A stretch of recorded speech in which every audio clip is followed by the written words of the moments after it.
serdecznie. Słuchajcie, dziś z wnętrza Golfa 5 1.9 TDI, kod silnika PLS, 105 koni, także popularny silniczek. Słuchajcie, co się dzieje? Strasznie coś hałasuje w silniku. Zresztą posłuchajcie sami, nie wiem, czy będzie to akurat słychać w tym momencie, ale przy dodaniu gazu im więcej obrotów, tym więcej stuków. Oczywiście mam jakieś podejrzenia. Słuchajcie, auto ogólnie jest słabe, no nie ma za dużo mocy. Podłączyłem VCDS-a. Tam pokazuje, że są spalone albo nawet 3 świece żarowe i pokazuje jeszcze błąd przepływomierza. Ale oczywiście nie ma to wpływu na te błędy akurat nie powodują oczywiście tych stuków. To jest całkiem inna usterka. Słuchajcie, podejrzewam raczej dwie, może 3, ale raczej głównie obstawiam dwie rzeczy. Ale to sobie spróbujemy, słuchajcie, nie będę używał faktów, spróbujemy sobie to.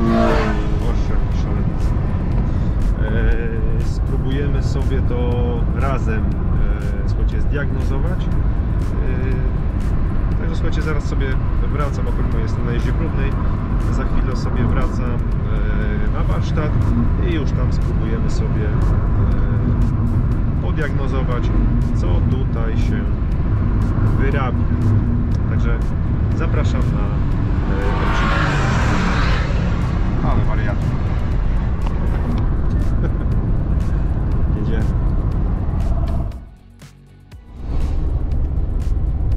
Słuchajcie, śmieszna sprawa. Powracam właśnie na bazę. I słuchajcie, przestało stukać. I auto odzyskało, no nie wiem czy w pełni, ale odzyskało trochę mocy. Ale w każdym razie przestało, słuchajcie, stukać. No puszczę tam delikatną chmurę z tyłu z wydechu, ale słuchajcie, no te stuki ustały w tym momencie. Ale znowu pojawiły się, a tego wcześniej nie było, teraz jak jechaliśmy, było jak stukało, lekkie wibracje przy dodawaniu gazu na budzie, także jakieś śmieszne cyrki się dzieją. No nic, będziemy patrzeć. No widzicie, zobaczcie, dodaję gazu.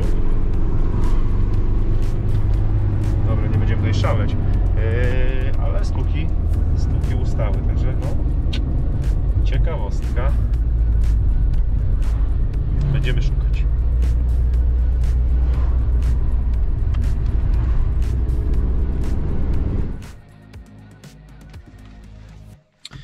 Słuchajcie, więc tak, na samym początku, póki jeszcze nic nie porozbieraliśmy pod maską, to chciałbym sprawdzić jeszcze parametry silnika.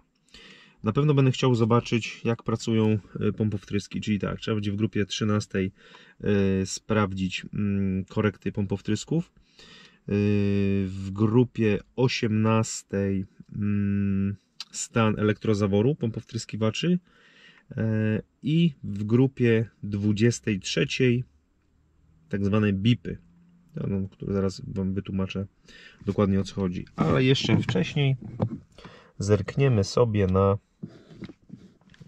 chciałbym sobie zobaczyć, jaki jest kąt wtrysku. Oczywiście auto musimy uruchomić. Oczywiście 90 stopni temperatura. I teraz tak, wchodzimy sobie w silnik.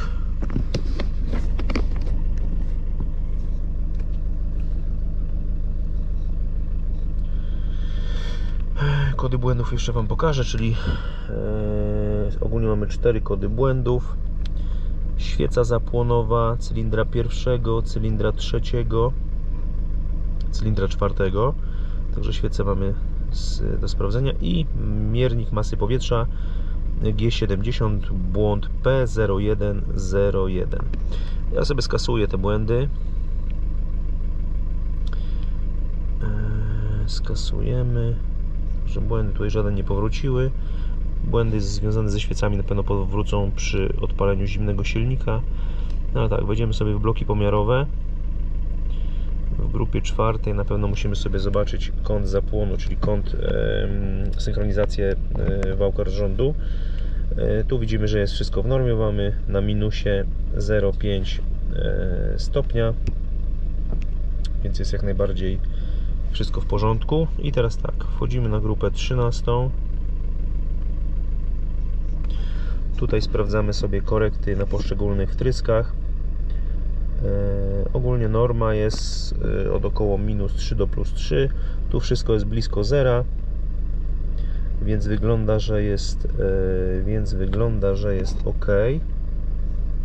Tylko teraz przypominam, że silnik teraz nie stuka. Teraz nic się nie dzieje. A już mogę powiedzieć, że w zasadzie podejrzewam któryś pompowtrysk, że któryś pompowtrysk po prostu świruje i na pewno sobie jeszcze podłączymy, słuchajcie, ale to już jutro, bo w tym momencie już jest za późno, żeby czekać aż silnik ostygnie, bo jak widzieliśmy na zimnym silniku bardzo mocno tutaj nam silnik, coś pod maską nam hałasowało, także na razie jest ok. Dobra, wejdziemy sobie na grupę 18. I teraz tak.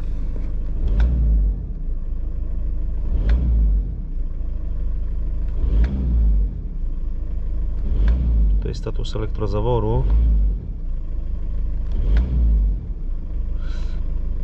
Ogólnie powinno być, słuchajcie, powinna być tu wartość przy dodaniu gazu i po odpuszczeniu powinno być 0, jest w porządku, ale teoretycznie powinno być 4. Wszędzie powinno być 4 przy odpuszczeniu gazu. Ja teraz dodaję gazu i puszczam i w tym momencie przy puszczeniu gazu widzicie, wskakuje nam 128, no teoretycznie powinno być 4, także będę musiał sobie to jeszcze sprawdzić. I wchodzimy jeszcze na grupę 23. Tutaj tolerancja jaka powinna być, to jest od -30 do +30 teoretycznie. No i tu już widzimy, że na pierwszym cylindrze pierwszy pompowtrysk ma za duże, słuchajcie, znaczy za małe w sumie, ale za duża jest odchyłka, bo jest na minusie 50 do 56 dochodzi wartość. No i na czwartym też jest większa, bo jest prawie -40, bo -39 dochodzi. Tutaj dwa środkowe, czyli drugi i trzeci, wygląda, że jest w porządku. Także ogólnie, słuchajcie, ja bym stawiał, że coś tutaj się dzieje z pompowtryskami.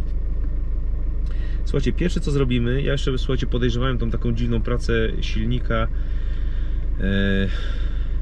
No powiem wam, że ten silnik pracował jak sieczkarnia. Może zgasimy silnik. Słuchajcie, często spotykam się w momencie, gdzie w silniku, powiedzmy tutaj w 1.9 TDI występuje taka przypadłość jak przy wytartym wałku rozrządu, przy wytartym hydropopychaczu. Występuje taka bardzo dziwna praca silnika, tak jakby dudnienie.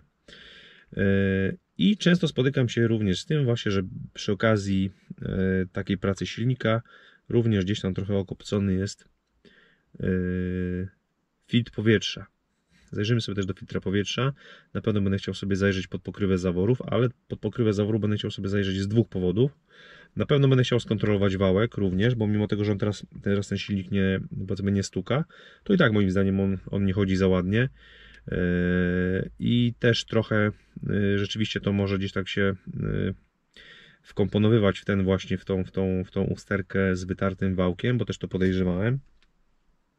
Ale sprawdzimy, podniesiemy pokrywę zaworów i jak już będziemy mieli podniesioną pokrywę zaworów, to na pewno będziemy musieli sobie sprawdzić stan połączeń listwy zasilającej pompowtryski, cewki pompowtrysków, bo często piny, tam mamy po 2 piny na pompowtrysk, na każdą cewkę każdego pompowtrysku, Te piny z czasem potrafią się poluzować i w tym momencie pompowtryski nie pracują nam prawidłowo, więc i bardzo często samo podoginanie styków, tych pinów we wtyczkach no, przywraca poprawną pracę pompowtrysku, co za tym idzie, poprawną pracę silnika.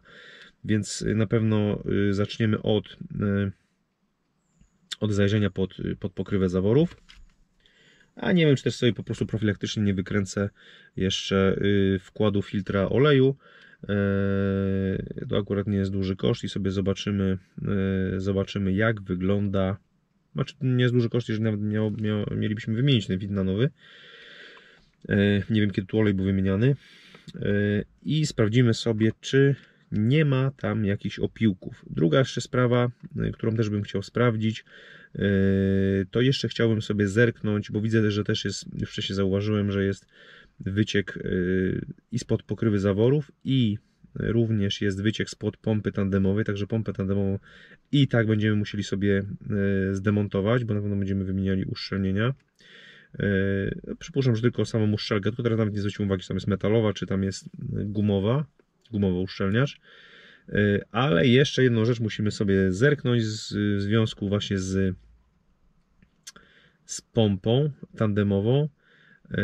Zajrzymy sobie do wkładu filtra paliwa, bo powiem Wam, że niedomagania pompy tandemowej, awaria uszczelnień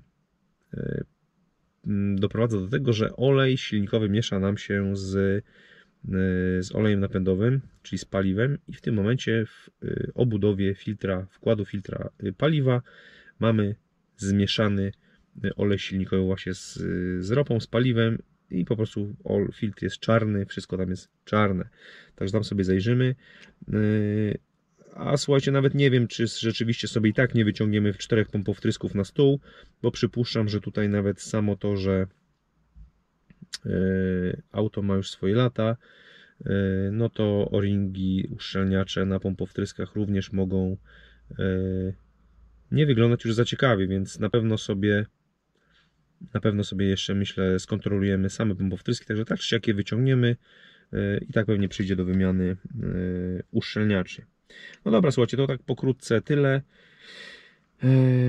Ja już raczej na dzisiaj kończę, słuchajcie, pracę, a już od jutra sobie, od rana zaczniemy już tutaj rozbierać wszystko po kolei i zobaczymy, co tam się dzieje pod pokrywą zaworów. Dobra, to widzimy się już jutro rano.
Cześć ekipa, witam Was serdecznie w kolejnym odcinku.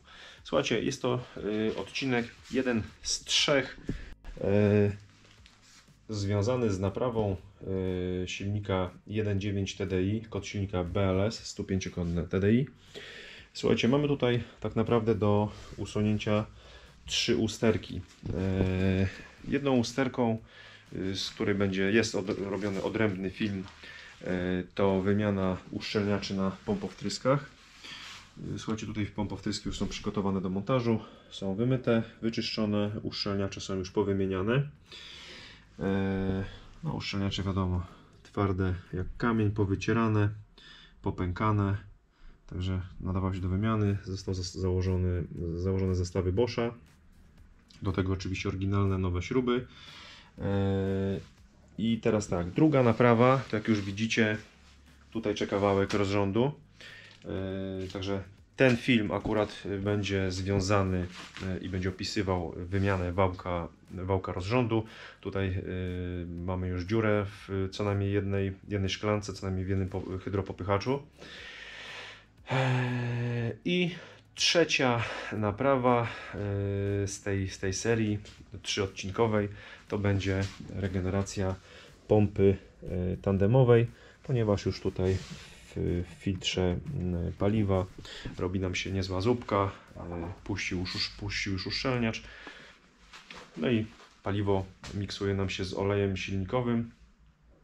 Także będzie trzeci film z regeneracji pompy tandemowej. Pompę oczywiście będziemy rozbierać na części pierwsze i będziemy wymieniać wszystkie uszczelniacze.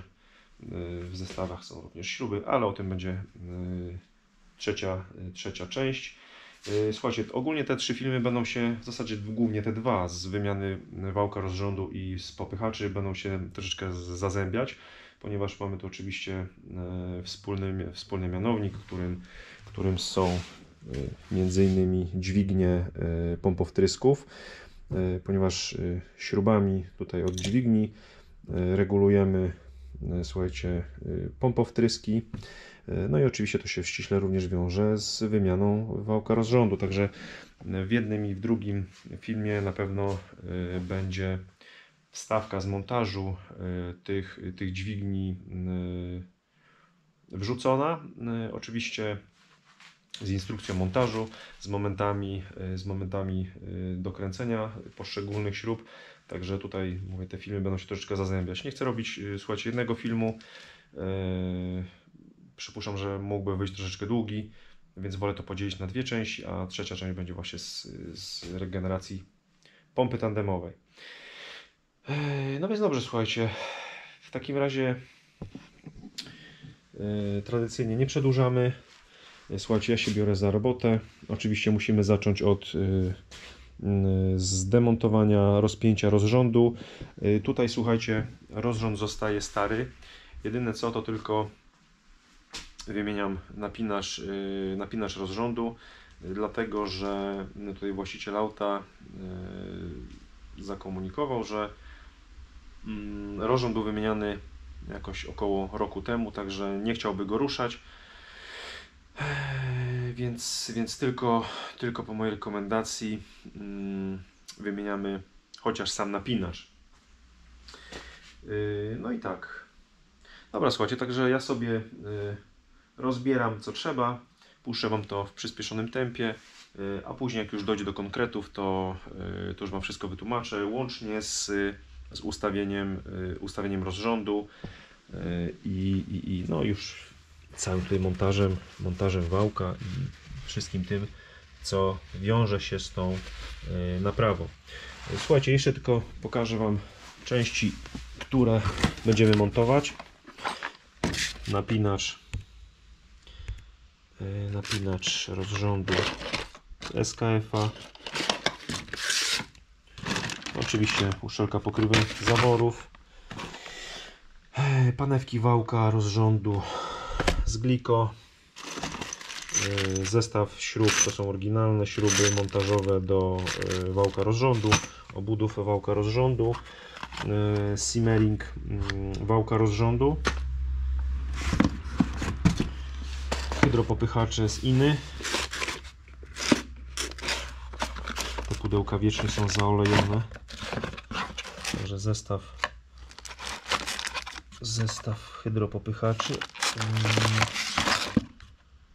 Ale czekajcie, dlaczego tylko 6? A nie, przepraszam, jest 8, dobra, jest 8. Tu się jeszcze 2 schowały. Także hydropopychacze. No i oczywiście tak samo jak przy wymianie turbosprężarki, to tak samo przy wymianie wałka rozrządu, słuchajcie, obowiązkowo, i oczywiście hydropopychaczy, obowiązkowo nowy olej. No oprócz tego reszta filterków, no i tutaj jeszcze mamy zestaw taki rozszerzony do kompleksowej regeneracji pompy tandemowej. Także tak to wygląda. Oczywiście tutaj jeszcze, tak jak Wam pokazywałem, jest wałek rozrządu, no i śruby dźwigienek. Także wszystko to, co potrzeba. Części oczywiście wszystkie z górnej półki, co można, to oryginał, a reszta górna półka. No dobra, słuchajcie, także nie przedłużamy, bierzemy się za robotę. Także życzę miłego oglądania.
Słuchajcie, nie chcę kogoś obrażać, kto robił ten rozrząd wcześniej, ale zobaczcie.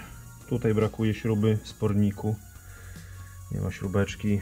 Poduszka, zobaczcie jak jest w ogóle poduszka, łapa poduchy ustawiona. Widzicie to? Jak jest napięta? Zobaczcie. Tutaj cała guma, cały ten element, który tutaj nam wytłumia, słuchajcie, jest tako skręcony po prostu. Tako jest skręcony. Widzicie to na pewno. Zobaczcie. Słuchajcie, to powinno być na równo, na prosto. Prostopadle do osi łapy, a zobaczcie jak jest. No słuchajcie, jak robicie takie rzeczy, to zwracajcie na to uwagę, bo później są cyrki, albo są jakieś drgania na budzie, albo poducha się szybciej zużywa. No ale słuchajcie, no jak komuś śrubki zostają po robocie, no to trochę słabo, co? Zobaczymy, co tam dalej się będzie działo w tym rozrządzie.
No słuchajcie, powiem wam, że rzeczywiście tutaj jakiś fachowiec ten rozrząd przede mną robił. Słuchajcie, no już pomijam fakt, że zobaczcie, tutaj jest połamane. Zawsze, słuchajcie, jest problem z wyciągnięciem tej tutaj, tej łapy. Mówię o tej tutaj, tym całym odlewie łapy poduchy silnika. I słuchajcie, w tym momencie no tak wyszło mi no łatwiej, można powiedzieć, niż zwykle, bo zawsze gdzieś trzeba się trochę nagimnastykować. Silnik do góry, na dół i tu wiecznie jest gimnastyka, bo taka nieporęczna jest ten odlew jest nieporęczny. I zobaczcie, ktoś tu się szarpał. Zobaczcie, połamana jest tutaj ta plastikowa część.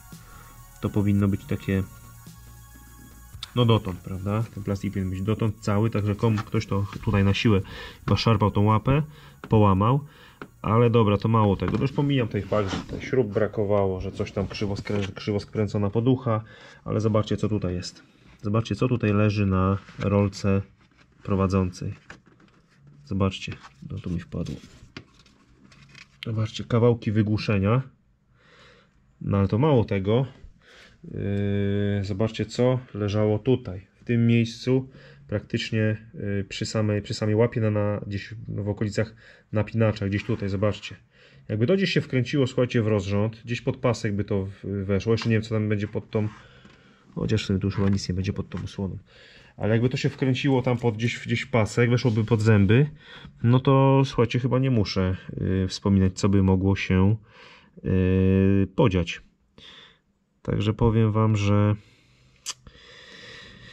no ktoś tu tak troszeczkę nonszalancko podszedł do tej wymiany. Dobra, odkręcimy sobie już tą ostatnią osłonkę obudowy rozrządu.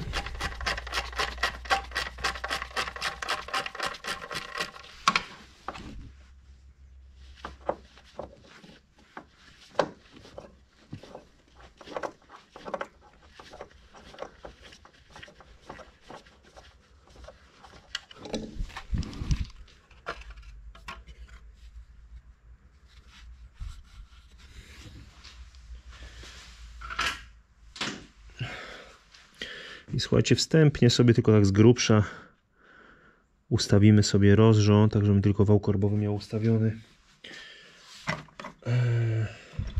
Tak z grubsza.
Dobra, muszę sobie znaleźć tylko, no jeszcze delikatnie trzeba przekręcić. Tutaj blokujemy w tym miejscu wałek rozrządu.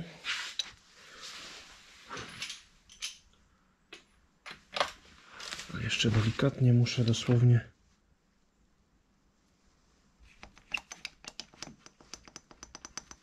no, już za daleko pojechałem.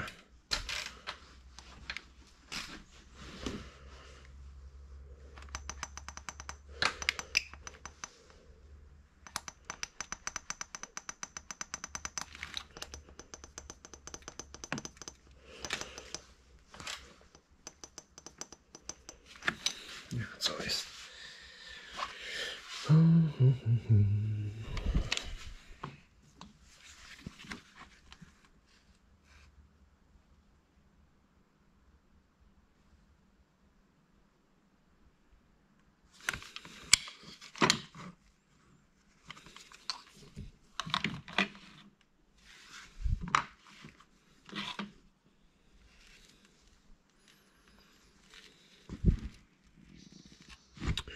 Kurde, brakuje ręki.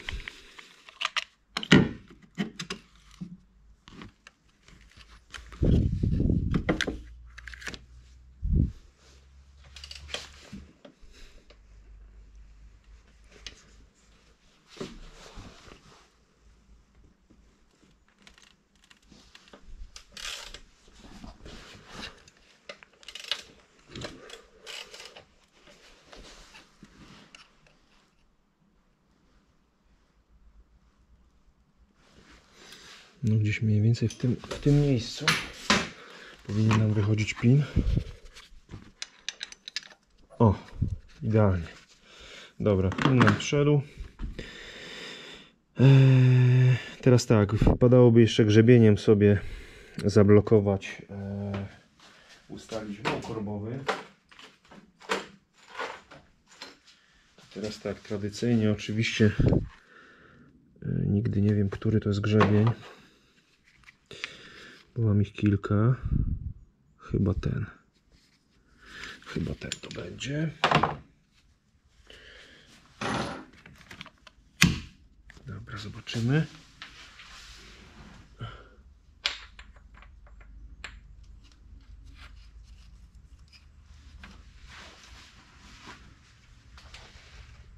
Tak, to jest ten grzebień. Także prawie nam idealnie pasuje, ale minimalnie jest odchyłka. Słuchajcie, na wszystkich tych grzebieniach, w zależności czy to jest 2-litrowy, czy to jest 1,9 TDI, słuchajcie, tutaj w tych miejscach, na tych grzebieniach macie strzałkę, tu akurat mam jeszcze dodatkowo białym flamastrem zaznaczone, w którym miejscu powinien, słuchajcie, przylegać znak z koła zębatego. Zobaczcie, bo tutaj na kole zębatym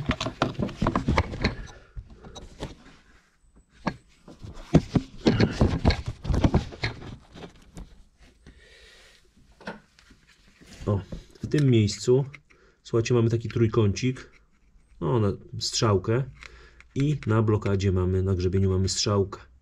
Oczywiście równo musi się grzebień nam zgrać z owalem, słuchajcie, koła, bo jak wiecie, koła są ogólnie nieokrągłe tu w tych TDI-kach, tylko są owalne. Oczywiście wynika to z pracy silnika, naprężeń, żeby po prostu ulżyć jakby no, paskowi głównie, żeby pasek nie był narażony na duże naprężenia, no przez co wiadomo był trwalszy.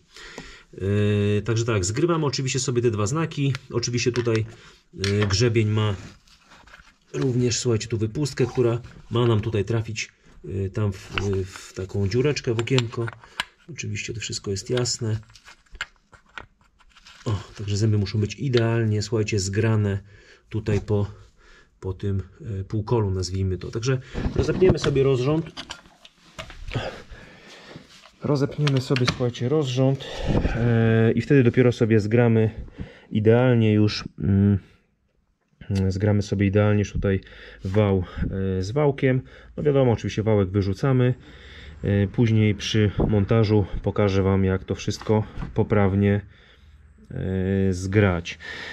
Także tak, tutaj w zasadzie zostaje praktycznie wszystko oprócz napinacza. Napinacz wymieniamy, bo tak jak wspominałem, tutaj właściciel auta chce zostawić stary rozrząd z racji tego, że z półtora roku temu był wymieniany. Tak czy siak oczywiście pasek zdejmujemy, zweryfikujemy sobie jego stan. Po grzbiecie taką, no powiem Wam, że myślałem, że ma więcej przejechane. Patrząc tak wydaje mi się, że delikatnie jakby takie jest wrażenie, jakby był lekko przyparciały, ale to może tylko takie wrażenie. Zobaczymy. Zdejmiemy pasek, zweryfikujemy sobie, obejrzymy sobie go. Zobaczymy, czy gdzieś tu nie ma luzów na rolkach. No i weźmiemy się za demontaż wałka i za jego wymianę. Tutaj oczywiście zawsze ja mam problem ze zdjęciem, bo koło zębate oczywiście z tych trzech śrub sobie odkręcamy, wywalamy i pod spodem jest to koło, nazwijmy to główne, które jest osadzone na stożku wałka rozrządu i zawsze, słuchajcie, zawsze mam problem ze zdjęciem tego koła, bo na tym stożku zawsze tak się zaklinuje, zakleszczy, że że jest problem i muszę go na prasie muszę to koło kombinować z tym wałkiem, żeby to koło zdjąć z wałka. Oczywiście musimy zdjąć jeszcze pompę tandemową, bo oczywiście pompa tandemowa jest napędzana wałkiem, więc musimy sobie pompę zdemontować. No, także tak to wygląda. Także ja sobie rozpinam w tym momencie rozrząd, luzuję sobie napinacz, zdejmujemy pasek i sobie od razu tam ustawimy wał korbowy na grzebień, tak jak ma być ustawiony. Dobra, no napinacz mamy, na nakrętkę napinacza mamy klucz 15.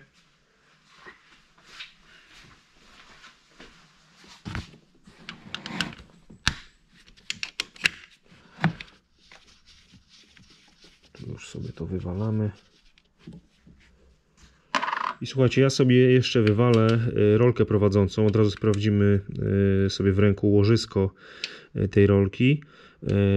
A dlaczego wywalam? Wywalam dlatego, że bez tej rolki zawsze jest łatwiej zamontować pasek. No i później na koniec dopiero, na samym końcu dopiero sobie tą roleczkę wrzucimy. Roleczka jest na klucz 13.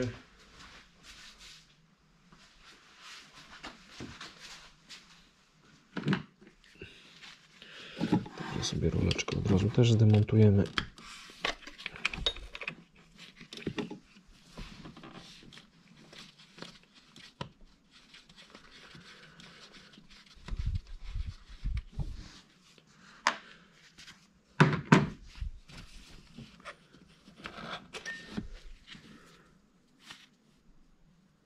Co tu było założone? Ina.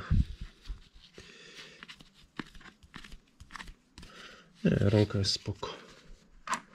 Także roleczka zostaje.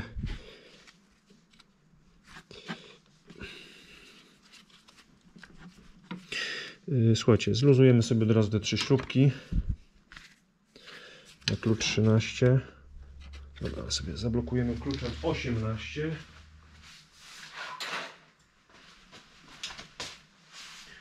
Będziemy się siłować z pinem od blokady. W sumie pin możemy wyciągnąć, od razu do niczego nam nie jest potrzebny. Także pin wyciągamy.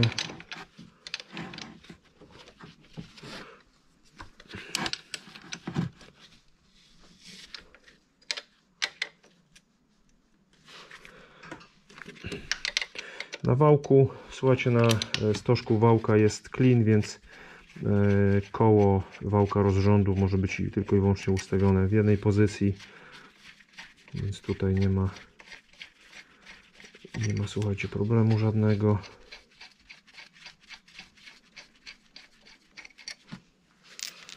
Tak jak w starszych TDI-kach na pompie rotacyjnej mieliśmy, słuchajcie, koło wałka mieliśmy na stożku, ale bez klina, ale za to z tyłu blachą pod pompą waku, po demontażu pompy, waku pompy, blachą ustalaliśmy wałek i dopiero wtedy montowaliśmy koło. No i to było po to, żeby przy montażu rozrządu, przy jego napinaniu, koło wałka oczywiście musiało być luźne. Zablokowano oczywiście, wałek musiał być ustalony tam blokadą i dopiero jak dopięliśmy sobie odpowiednio rozrząd, to dopiero wtedy na samym końcu dopiero dokręcaliśmy śrubę centralną. Ale to mówię, to było w starych TDI-kach na pompie rotacyjnej, a tutaj jest inaczej. Tutaj mamy na samym wałku wycięcie na klin, w tym kole wewnętrznym mamy klin, a no tutaj zewnętrzne koło zębate jest przykręcone tak jak widzicie na 3 śruby. No, teraz sobie możemy zdjąć w całości. Z paskiem ostrożnie, bo ma zostać. Słuchajcie, kiedyś się spotkałem, miałem taką sytuację. Mam zagwozdkę, ktoś zdejmował to koło. Nie wiem, co było robione, może ktoś wałek wymieniał, nie mam pojęcia. Ogólnie koło było, słuchajcie, bo tak, ogólnie ten grzebień jest ustawiony tak jakby pionowo, bo silnik ogólnie jest delikatnie o jakiś tam kąt przechylony, prawda? Nie jest idealnie prosto, tylko jest delikatnie przechylony. No i względem tej osi jest również ustawione do blokady to koło, no wiadomo mniej więcej. I słuchajcie, kiedyś miałem tak, że był przestawiony, słuchajcie, koło było przestawione gdzieś o taki kąt, czyli o jedną śrubę w bok. I słuchajcie, miałem zagwozdkę, o co tu chodzi. No ale wiadomo, tam chwila, moment i doszedłem, że po prostu ktoś zablokował odwrotnie to kółko. A tutaj tak czujnik położenia wałka i tak sczytuje, słuchajcie, impulsy z tego koła wewnętrznego, a to koło jest tylko i wyłącznie od ustawiania synchronizacji, o czym też oczywiście wspomnimy na samym końcu. Dobra.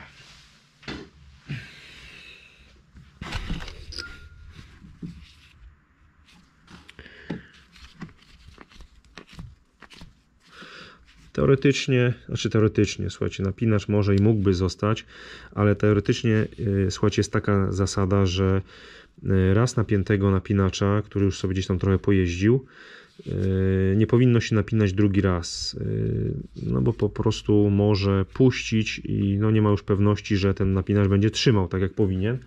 Dlatego ja nie będę ryzykował i mówię, tutaj klient się uparł, żeby zostawiać stary rozrząd, że był wymieniany w miarę niedawno, jakiś rok czy półtora temu, ale słuchajcie, postawiłem na swoim, że wymieniamy chociaż sam napinacz. Także napinacz, tak jak widzieliście, idzie nowy. Dobra, zdejmiemy sobie paseczek.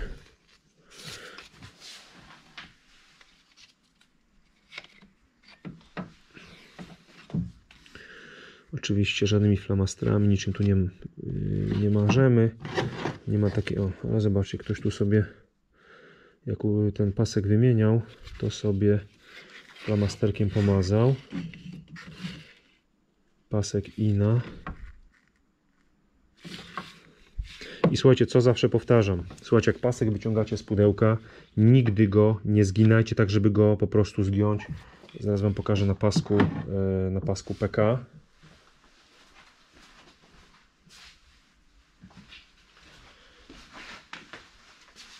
Tu w sumie teoretycznie też jakoś tam mocno nie powinienem tego ściskać, ale delikatnie. Tylko zobaczcie, nigdy z paskiem rozrządu nie róbcie w ten sposób. Nie sprawdzajcie go tak, nie gniećcie go tak, jakoś specjalnie tam nie wyginajcie. To nie służy, słuchajcie, do zabawy. To już wspominałem pewnie przy okazji innych rozrządów.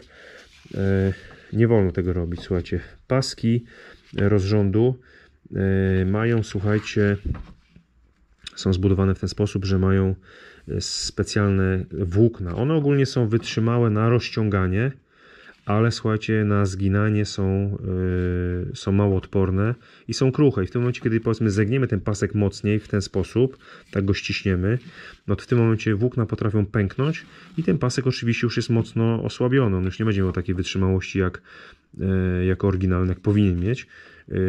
Jak jest powiedzmy oryginalnie obliczona jego odporność, więc kategorycznie nie wolno tego robić. Dobra. Paseczek odłożymy. Dobra, ja sobie teraz tak jeszcze ustawię. Od razu, jak już tutaj mamy, sobie ustawię tylko wał korbowy.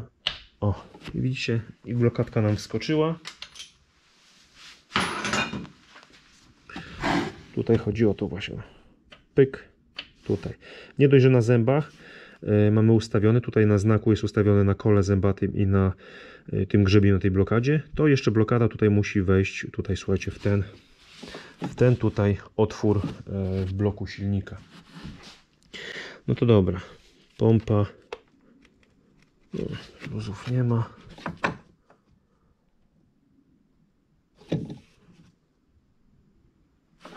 Luzów nie ma, wycieków raczej też nie. Oczywiście ktoś tu tak poskładał na... Raczej wątpię, że to tak się zakurzyło przez rok czasu, chociaż może. Nie wiem, ale oczywiście tu sobie to wszystko umyjemy, ale to już na końcu, jak sobie zdemontujemy wałek rozrządu. Także bierzemy się teraz za demontaż wałka.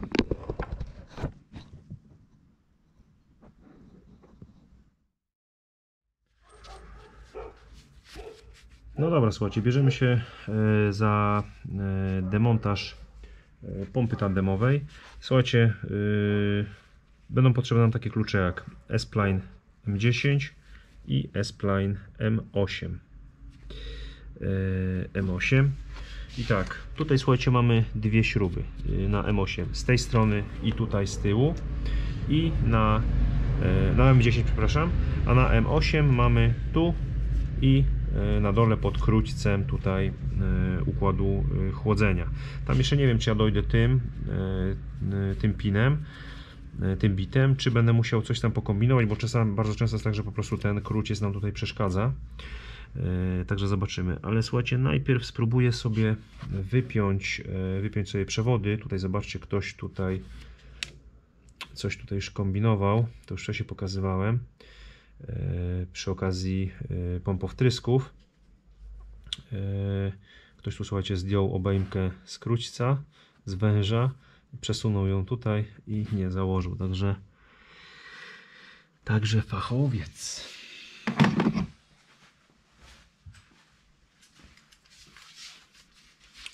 Ten przewód też chyba będziemy musieli wymienić, bo zobaczcie, jakiś tutaj jest poharatany. Widzicie, jaka tu jest sznyta?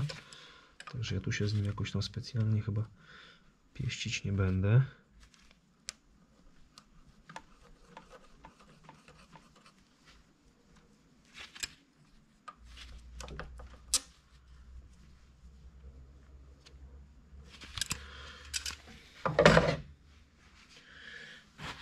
Położę sobie ręczniczek, jakby tu miało nam coś troszeczkę kapnąć.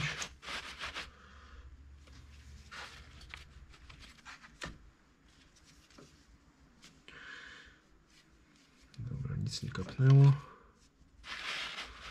Wiecie co, ja sobie jeszcze wypnę od razu wiązkę. Będzie nam przeszkadzało troszeczkę. Tutaj kostkę od zasilania wiązki pompowtrysków. Tu mam takie zabezpieczonko, to akurat mi wyszło w całości.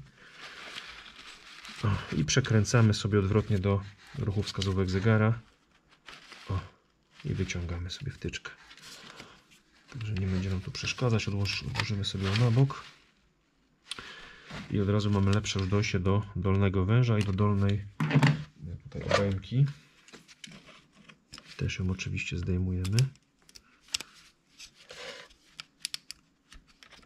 Ok.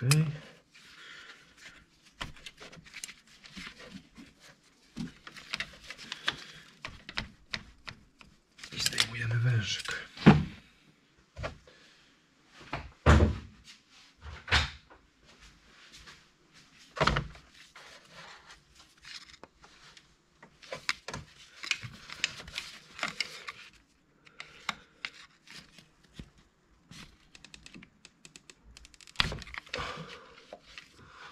Tu nam teraz trochę ropy nam pociekło. No dobra.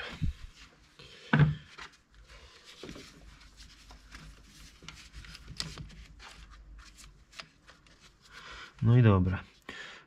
I oczywiście tutaj jeszcze mamy w tym miejscu, tu mamy króciec, który idzie na serwo i na osprzęt podciśnieniowy. Też musimy sobie tutaj wypiąć delikatnie, żeby nie połamać, bo one też są kruche. Jak jest plastik taki i guma stwardniała, no to później jest problem.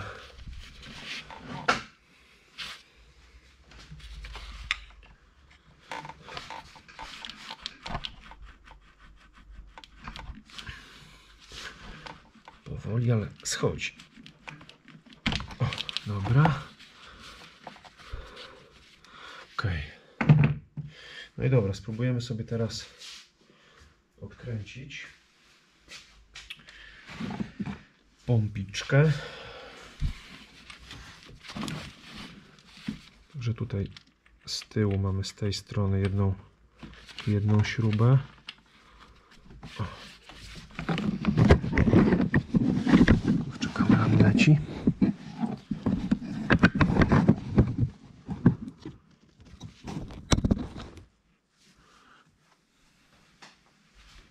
Jedna śrubka jest. Teraz tą dużą sobie zostawię i spróbujemy sobie odkręcić te dolne. Tą dolną jedną. Czekajcie, tu wam może lepiej będzie.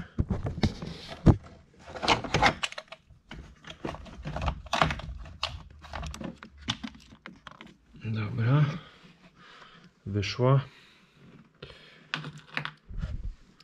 Teraz możemy sobie śmiało już odkręcić tutaj tą górną.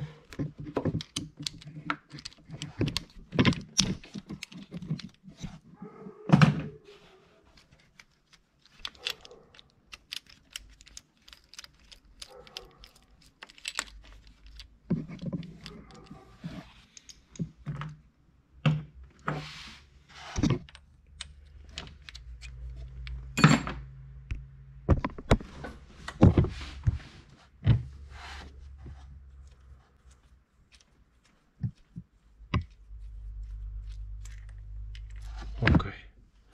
No i dobra, teoretycznie teraz mamy pompę już odkręconą, więc możemy spróbować ją wyciągnąć.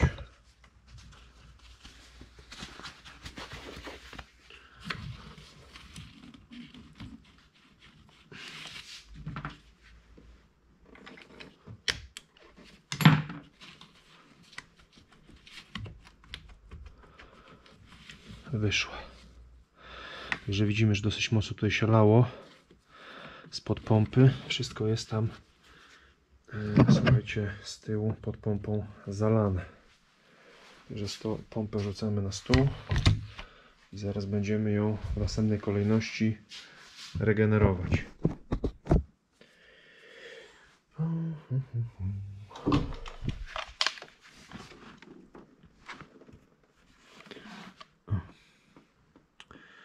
Także wszystko tu musimy sobie ładnie pomyć. Tutaj często, słuchajcie, jak gdzieś pompa cieknie tandemowa, to potrafi rozpuszczać przewody gumowe, czy to najczęściej właśnie od układu chłodzenia. Te przewody lubią sobie puchnąć. No i później po jakimś czasie taki przewód zaczyna przepuszczać płyn chłodzący. Także zawsze sobie tutaj skontrolujmy, czy gdzieś cieknąca ropa nie rozpuściła nam przewodu od układu chłodzenia przy takiej robocie. Jak już mamy zdjętą pompę, to już na pewno mamy lepsze dojście, lepszy widok. Także musimy sobie tu naokoło wszystko dokładnie pooglądać. No widzimy, zobaczcie tutaj po samej skrzyni. Zobaczcie, jak skrzynia jest cała zalana. Nie wiem, czy to widać dobrze. Cała skrzynia, słuchajcie, cała góra skrzyni jest zalana, także tutaj od bardzo dawna już tutaj ciekło właśnie spod tej pompy. I to widzę, że tu nie tylko ropa, ale również i wygląda na to, że też olej silnikowy. No dobra, słuchajcie.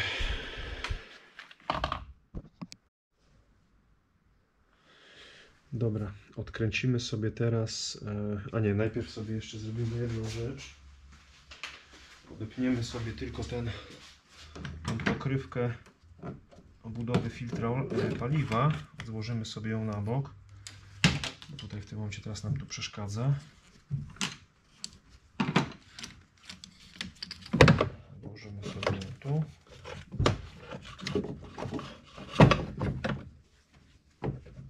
Ok. No i dobra. I teraz tak, S-Pline 8 i luzujemy, słuchajcie, luzujemy wałki. Słuchajcie, żebyście się czasami nie pomylili, bo tutaj również przez, słuchajcie, obudowy łożysk wałka przechodzą również, przynajmniej z tej strony, śruby głowicy, żebyście czasami nie zaczęli odkręcać głowicy. Tylko tutaj mamy małe śruby właśnie na S-Pline 8. O, w tym miejscu i tutaj, w tym miejscu. Także żebyście się tylko czasami nie pomylili. Dobra, gdzie ja to mam tutaj?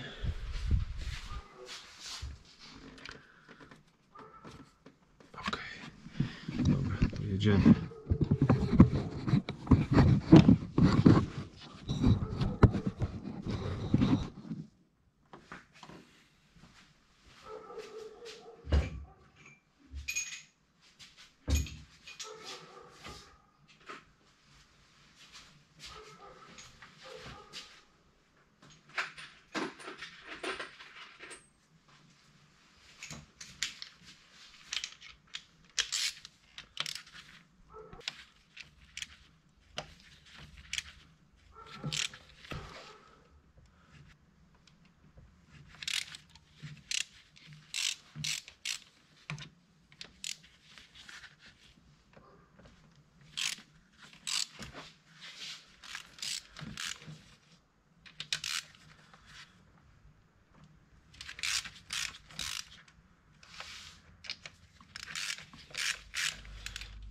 wszystkie poszły.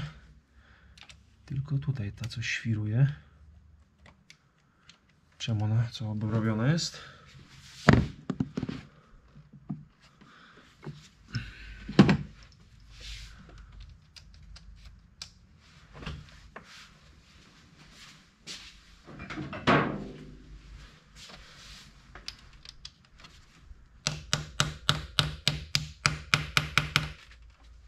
Albo mi po prostu za płytko weszła.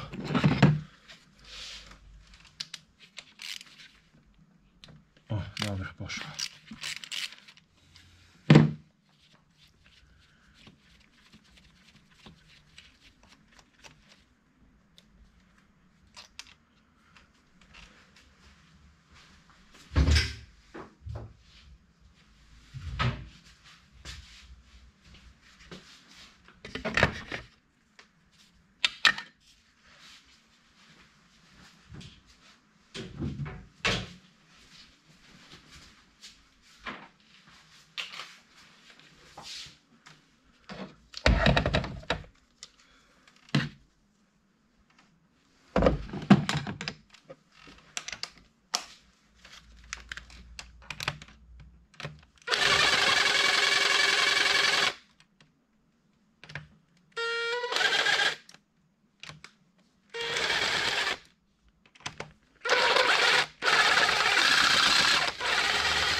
No i teraz tak, żebyśmy też tu nie pomylili, chociaż one są znaczone, tak, są znaczone, kolejność, bo chodzi mi o kolejność tych stopek, ale tutaj z tym nie ma problemu.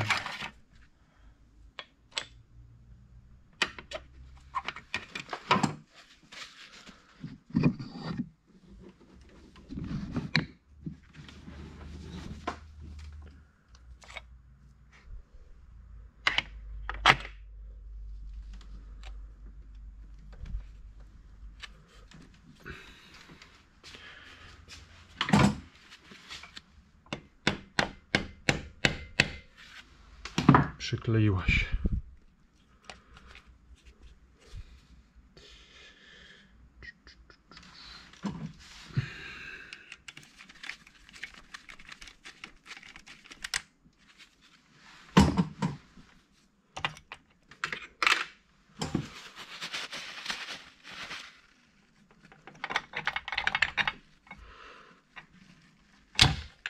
Jeszcze się przykleił uszczelniacz Simmering.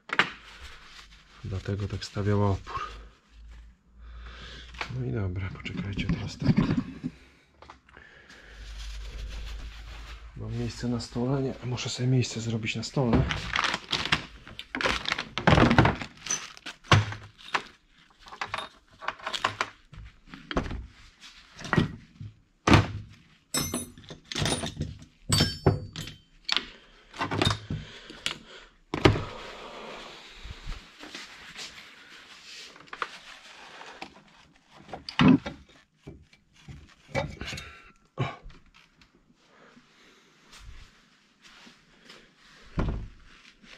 No i dobra. Wałek mamy na stole. I zobaczcie, jaka piękna dziura. Widzicie to? O. Ogólnie wszystkie praktycznie... O, i tu też jest dziura. Tutaj też już jest dziura. Dwie ostatnie są tylko najładniejsze. A cała reszta to jest szrot. No jeszcze ta taka jest jeszcze w miarę prosta, ale wszystkie są już wykraterowane, większość już jest wykraterowanych, a ta to już jest po prostu, tutaj druga, to już jest totalny dramat. Dobra, to co? Wyciągamy. No dobra, to co? Demontujemy paneweczki. Widzimy, że już są ładnie poprzycierane. Ładnie są poprzycierane.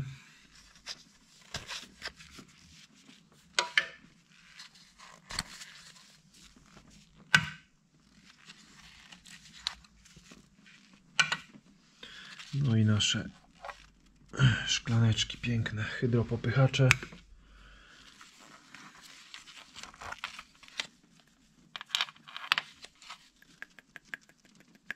To jest najlepsza. Najlepsza.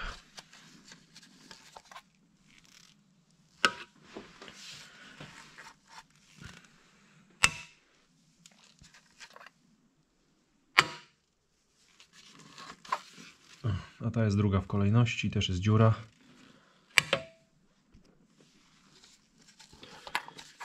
No i te dwie na końcu najmniej oberwały.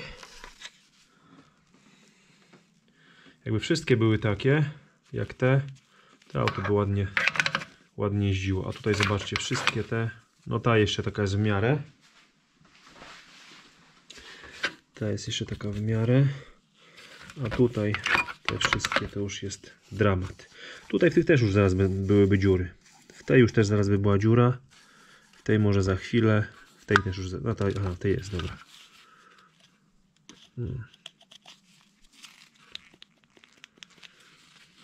No ogólnie dramat.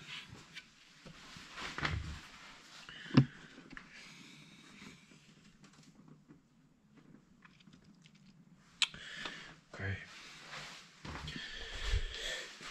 Dobra, tutaj jeszcze sobie ciągniemy paneweczki.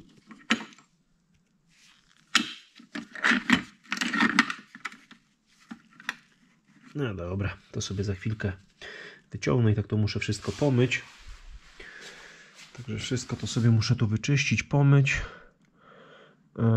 Tu od razu oczywiście sobie w tych wszystkich 4 wtyczkach pompowtrysków oczywiście sobie podoginamy piny.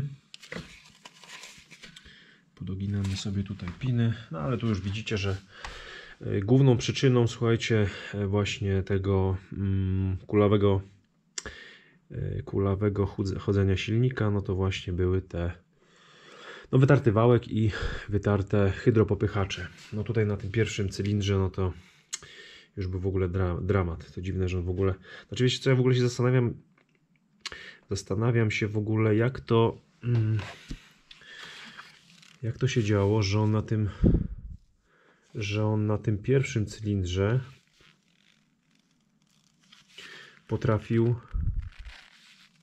potrafił w miarę jakoś pracować, bo tak jak widzieliście na początku w tym pierwszym nagraniu, tam jak jeszcze robiliśmy jazdę próbną, to tam straszne stuki były w silniku, no i to raczej to było powodem tego.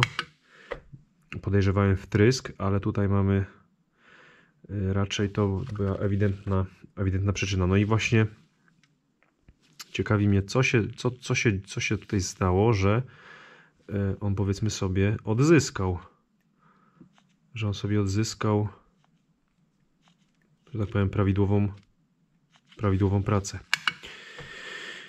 No dobra, to się biorę tutaj za mycie. Biorę się za mycie tego wszystkiego. Oczywiście jeszcze zaraz wrócimy sobie tutaj w momencie demontażu, słuchajcie, koła. Bo tutaj też będzie, myślę, mała misja, żeby zdemontować to koło. No będziemy musieli sobie to na prasie ogarnąć. No dobra.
No i tak, tutaj słuchajcie, głowicę w zasadzie mamy praktycznie przygotowaną.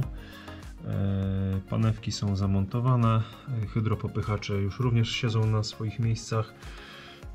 Słuchajcie, do panewek, tutaj do przesmarowania panewek przed położeniem, przed zamontowaniem wałka rozrządu, tutaj ten czerwony preparat, to jest taki preparacik, powiedzmy zamiast oleju, to jest preparat montażowy do wałków.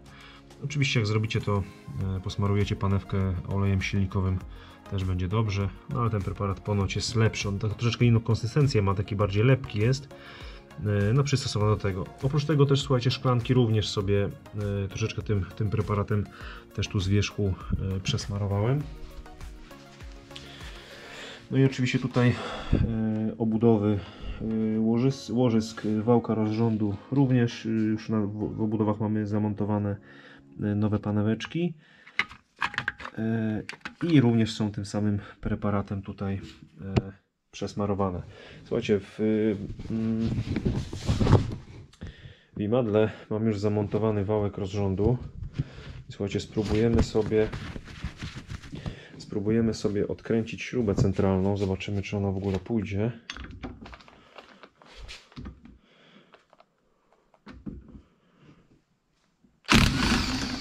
O, poszła. Dobra, śruba poszła.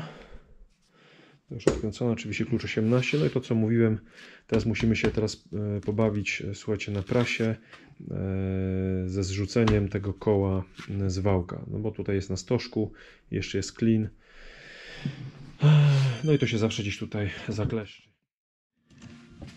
Dobra, wałek, słuchajcie, mamy zamontowany już na prasie. Siedzi sobie, słuchajcie, tu są podłożone takie mam pierścienie od słuchajcie, takiego przyrządu do wyprasowywania łożysk. Od góry, słuchajcie, o tutaj czoło czopu wału, nasadka 13. No i słuchajcie, spróbujemy sobie to wyprasować. Mam nadzieję, że tu mocno to nie strzeli, jeżeli tu nie poleci wszystko w każdą stronę. Dobra, coś tu lekko poasekuruje. O, dobra, strzeliło. Delikatnie wystarczyło tylko ruszyć i już wałeczek puścił.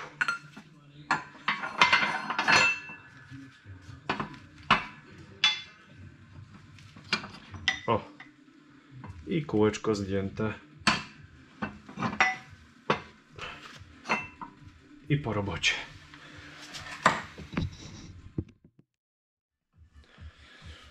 Panewki zamontowane w obudowach i na głowicy. Także słuchajcie, bierzemy się za montaż wałka. Słuchajcie, pamiętajcie o jednym, że jeżeli mamy oczywiście rozrząd ustawiony, znaczy wał korbowy ustawiony na pozycji GMP, górny martwy punkt, czyli tak jak do wymiany rozrządu, to słuchajcie, klinem wałek oczywiście ustawiamy do góry, klinem do góry. No dobra, słuchajcie, to co?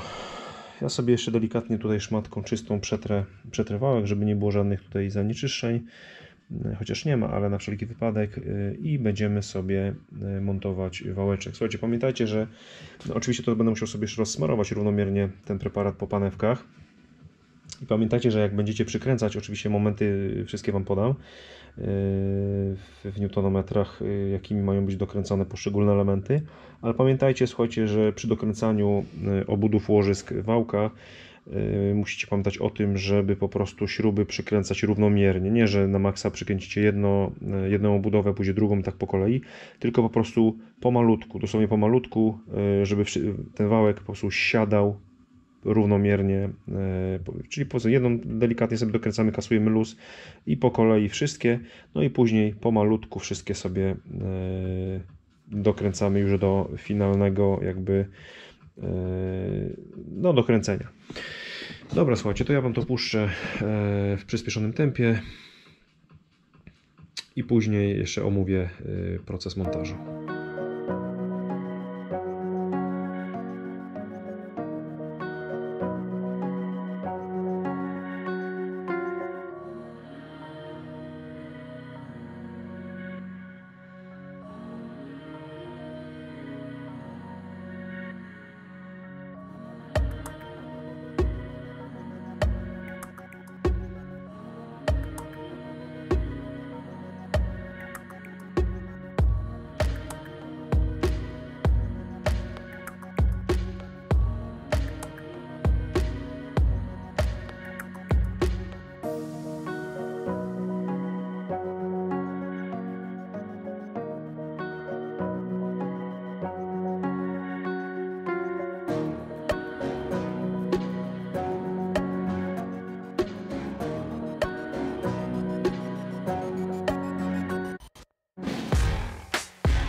Ok, słuchajcie, wałek mamy złożony, skręcony już na gotowo. Więc tak, obudowy łożysk wałka, moment dokręcenia poszczególnych śrub to jest tak, 8 Nm plus 90 stopni. Tyle dokręcamy wszystkie 10 śrub obudów wałka rozrządu.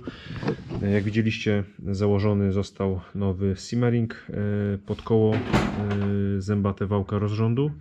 I teraz tak, śruba centralna, moment dokręcenia 100 Nm, a 3 śruby na klucz 13, moment dokręcenia 25 Nm. Więc słuchajcie, teraz tak, mamy przygotowane w zasadzie już do tutaj wszystko do montażu rozrządu. Jest wymieniony napinacz. Oczywiście, słuchajcie, chyba nie muszę tego powtarzać, że tutaj, słuchajcie, nóżka napinacza musi się zapierać w tym okienku. Chyba dobrze to widać. To jest pierwsza sprawa. Teraz tak, koło. Tu jak widzicie, mamy koło jest ruchome. Oczywiście zaraz sobie jeszcze zablokujemy wałek rozrządu w pozycji, słuchajcie, blokady wałka. Zaraz sobie zaaplikujemy tutaj pin w okienko, w punkt blokady.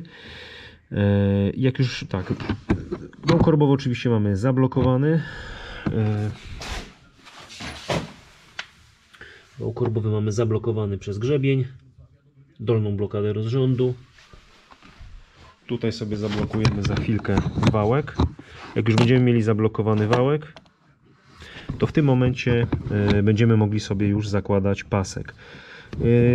Pasek teoretycznie powinien być zakładany, słuchajcie, od dolnego koła na pompę wody i na koło wałka rozrządu, a to dlatego, że tutaj w tym miejscu musi być on maksymalnie napięty, czyli po prostu musi być zgrany co do zęba, no a później tutaj wiadomo już będzie napinany napinaczem. I na sam koniec ja sobie wrzucam dopiero rolkę prowadzącą, no bo jest łatwiej. Dobra, to jest to. I jeszcze muszę wspomnieć właśnie o tym kole. Oczywiście musi być poluzowane. Te 3 śruby muszą być poluzowane, tak żeby tutaj ta zębatka, znaczy koło zębate swobodnie nam się obracało. I teraz tak, koło zębate musi być przesunięte w prawo na fasolkach. Niekoniecznie maksymalnie, możemy sobie troszeczkę zostawić luzu. Powiedzmy, dajemy maksymalnie w prawo i minimalnie sobie wracamy.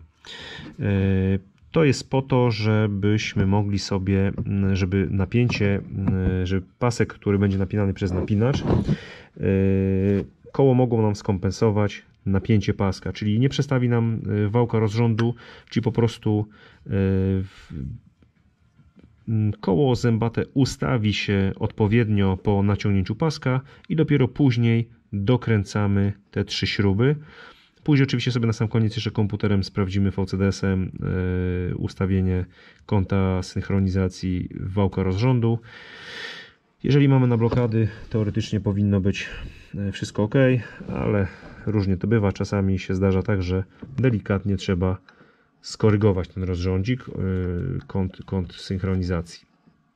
No dobra, słuchajcie, więc tak, maksymalnie w prawo, delikatnie sobie wracamy i zakładamy pasek.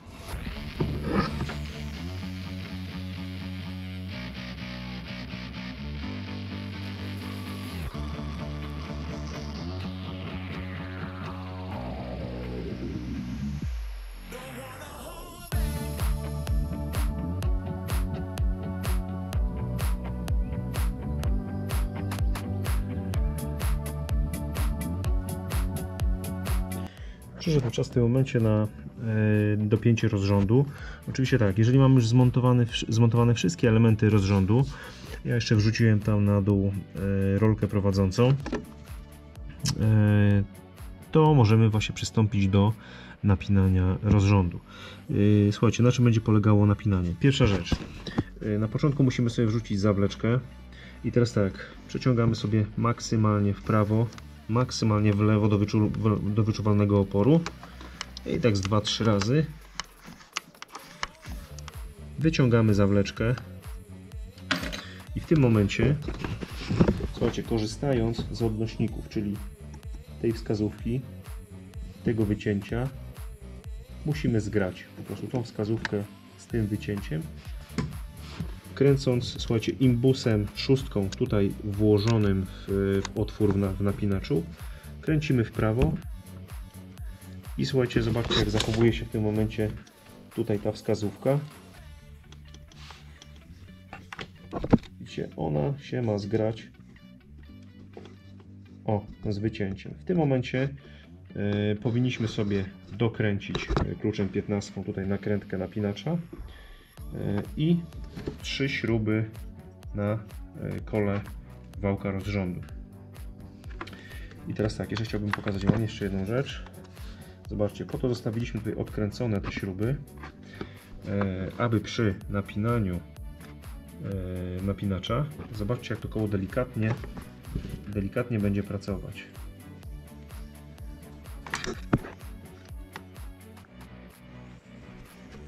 Widzicie? To jest dosłownie minimalny ruch. Ale dzięki temu, że to koło jest poluzowane i to koło w miarę napinania się, powiedzmy, tutaj obraca w lewo, to nam pozwala utrzymać wałek, zostawić wałek rozrządu i wał korbowy na swoich miejscach, w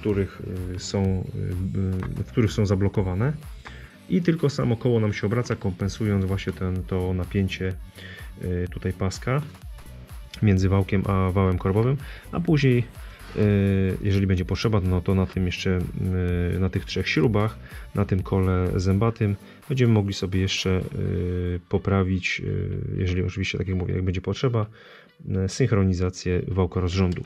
Dobra, słuchajcie, napinamy sobie w takim razie rozrząd.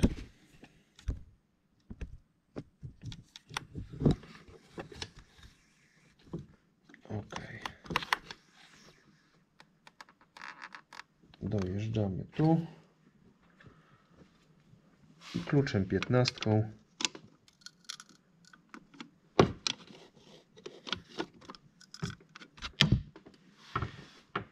co ja sobie wezmę płaską 15, znaczy oczkową, płaskooczkową.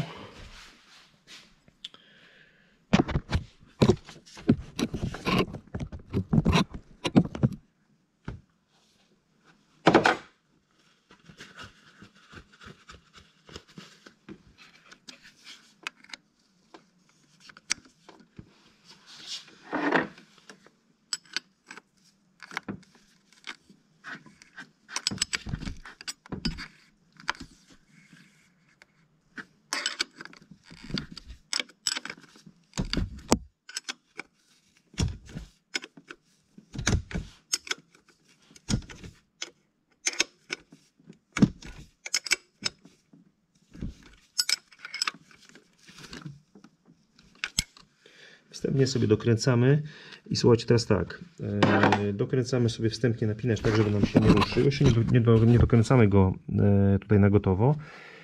Dokręcamy, słuchajcie, sobie delikatnie delikatnie, na tyle mocno, żeby po prostu koło nam się nie obróciło, jak będziemy obracać wałem. Dokręcamy sobie te 3 śruby na klucz 13 i jeżeli mamy już wszystko poskładane, mamy znacznik na napinaczu ustawiony tak, jak powinien być ustawiony, wyciągamy blokady i robimy 2 obroty wałem korbowym, co najmniej 2 obroty wałem korbowym. Ja sobie zawsze robię więcej, nawet z 4 razy. No i patrzymy, czy wszystko jest w porządku, czy nic nam nie blokuje w silniku, czy wał korbowy nam się obraca swobodnie, wiadomo, z wałkiem rozrządu. Jeżeli jest wszystko w porządku, jeżeli po powrocie do punktu wyjściowego i oczywiście będą się tak zgadzały blokady, dolna, górna i tutaj znacznik na napinaczu, no to wtedy już możemy uznać, że rozrząd mamy złożony i możemy składać całość. Możemy składać osłony, wrzucać łapę aluminiową, poduchę i wszystko tak naprawdę możemy praktycznie składać już na gotowo. Dobra, więc tak, ja sobie dokręcam te 3 śruby i robimy sobie zaraz 2 obroty wałem. No dobra, słuchajcie. Wyciągamy blokady. Wyciągamy górną blokadę. Wyciągamy tutaj grzebień. O. I teraz tak, robimy sobie 2 obroty. Ja Was może ustawię tutaj.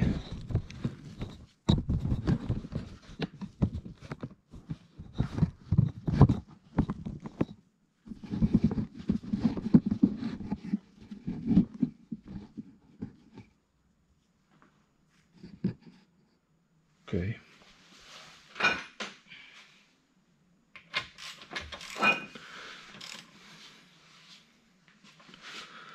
Dobra, zrobimy sobie w takim razie 2 obroty.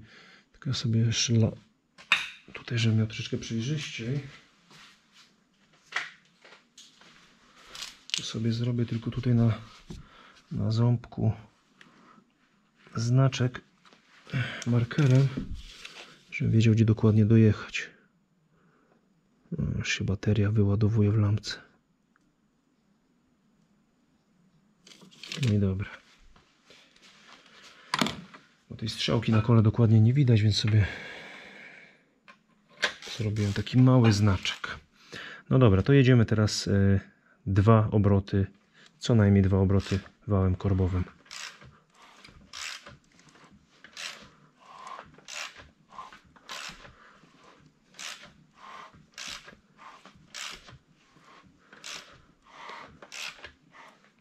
Tu już mamy 2 obroty.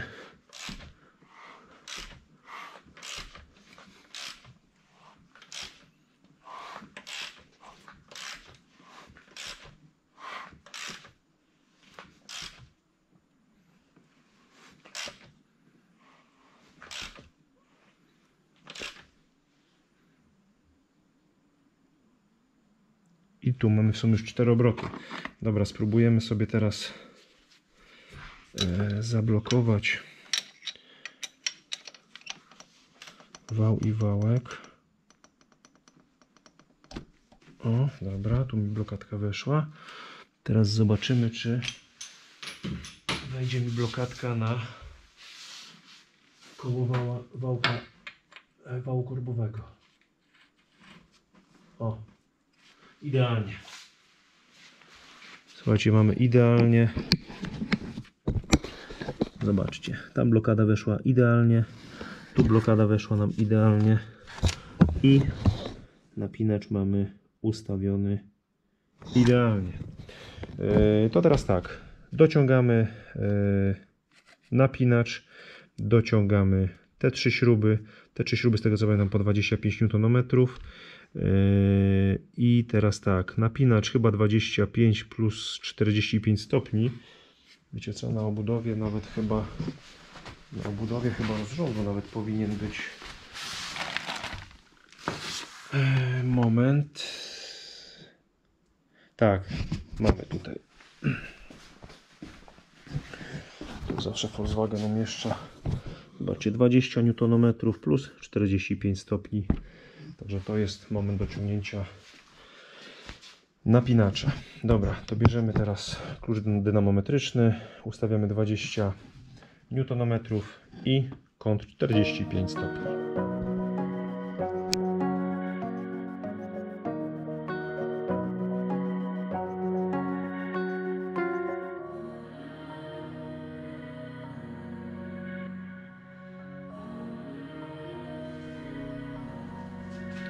Słuchajcie, w międzyczasie ja sobie zamontowałem już pompowtryski.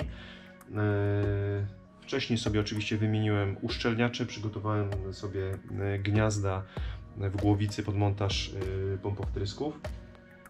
Ale słuchajcie, o tym macie odrębny materiał, zrobiony osobny film, także również zapraszam Was do obejrzenia tego filmu, a w tym momencie bierzemy się za montaż dźwigienek pompowtrysków. Dobrze, zabieramy się za montaż dźwigienek pompowtrysków. Słuchajcie, ale teraz tak, przed samym montażem nie można, słuchajcie, nie wspomnieć o jednej bardzo istotnej kwestii związanej z tymi dźwigniami. To znaczy, bardziej tutaj, jeżeli chodzi o wałek dźwigni, a mianowicie chodzi o broki. Słuchajcie, te tutaj małe oczka, te zaślepki, tu mamy z jednej strony i z drugiej strony i one są oczywiście w obydwu wałkach. Słuchajcie, te zaślepki zaślepiają nam otwór technologiczny tutaj wzdłuż osi wałka, który służy nam do smarowania tutaj wałka, smarowania dźwigni wałka. No i oczywiście czymś te otwory musiały być zaślepione, więc są stosowane właśnie takie broki. Niestety często się właśnie spotykam, że te broki wypadają. I słuchajcie, jeżeli te broki wypadną, spada nam ciśnienie w magistrali olejowej.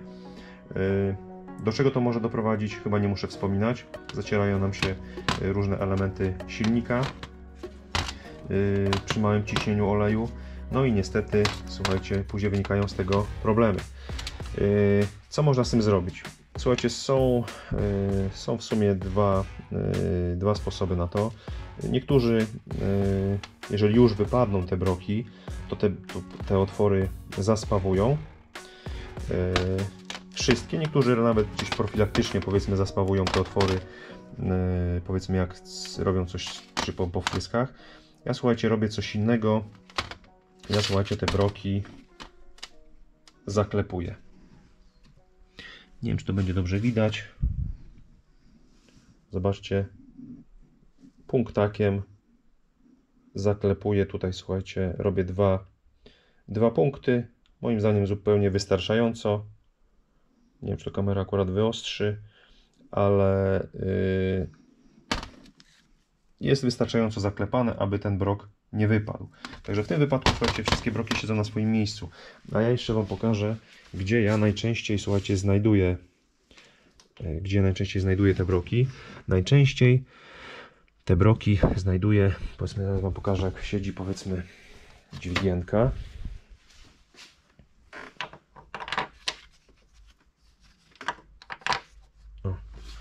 Słuchajcie, często znajduję te broki tutaj, najczęściej tutaj w śrubie, w gnieździe na śrubę głowicy, która przechodzi tutaj przez obudowę wałka, łożyska wałka rozrządu.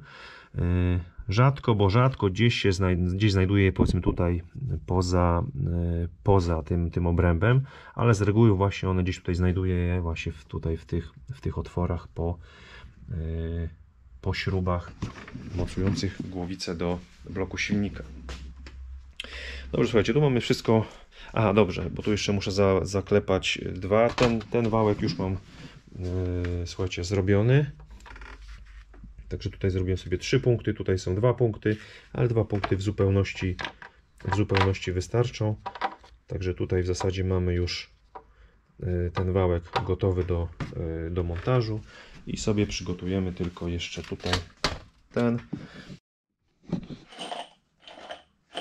Dobrze, słuchajcie, gdy dźwigienki już sobie siedzą na swoich miejscach, zużyjemy sobie nowego zestawu nowych śrub do mocowania dźwigni. Wcześniej jednak sobie je również delikatnie przesmarujemy.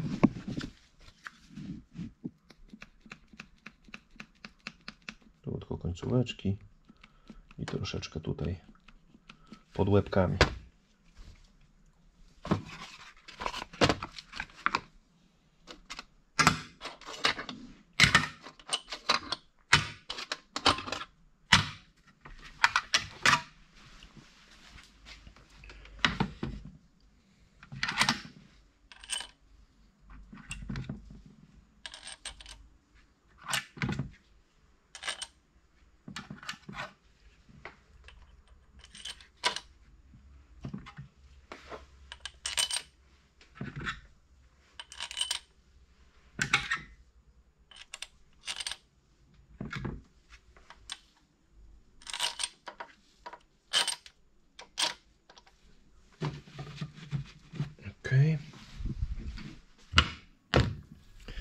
Dobra, weźmiemy klucz i sobie je wstępnie przykręcimy.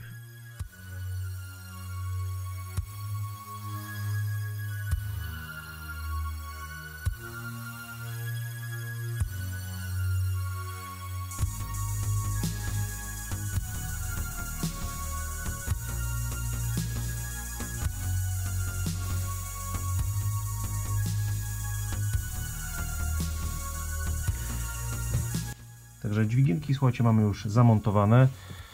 Dokręcamy je równomiernie od środka, rozchodząc się na zewnątrz z dokręcaniem. I słuchajcie, dokręcamy je równomiernie tak, żeby wałek siadał nam równomiernie, nie jakoś pod kątem, żeby czegoś nie uszkodzić. Także równomiernie każdą śrubkę po kolei sobie dokręcamy, tak żeby wałek nam siadał równomiernie, jeden i drugi. Gdy wałek już nam siądzie, słuchajcie, dotknie już tutaj obudów łożysk wałka rozrządu, w tym momencie, słuchajcie, ustawiamy sobie klucz dynamometryczny na siłę 20 Nm, dokręcamy wszystkie śruby 20 Nm i później dociągamy jeszcze o 45 stopni, czyli 1/4 obrotu. I w tym momencie tak, kręcimy wałem korbowym do momentu, kiedy czujnik zegarowy pokaże nam, że dźwigienka jest w najniższym położeniu, czyli tak naprawdę dźwignia musi zejść jak najniżej i w najniższym położeniu będziemy dokonywali regulacji i zaraz Wam wytłumaczę, na czym będzie polegał dalszy etap regulacji, ale najpierw sobie uzyskamy ten etap, żeby dźwignia była właśnie w najniższym położeniu. Dobra, ja sobie teraz zakręcę wałem korbowym. Kręcimy wałem korbowym, a Wy sobie obserwujcie wskazania zegara. Wskazówka nam się obraca w lewą stronę.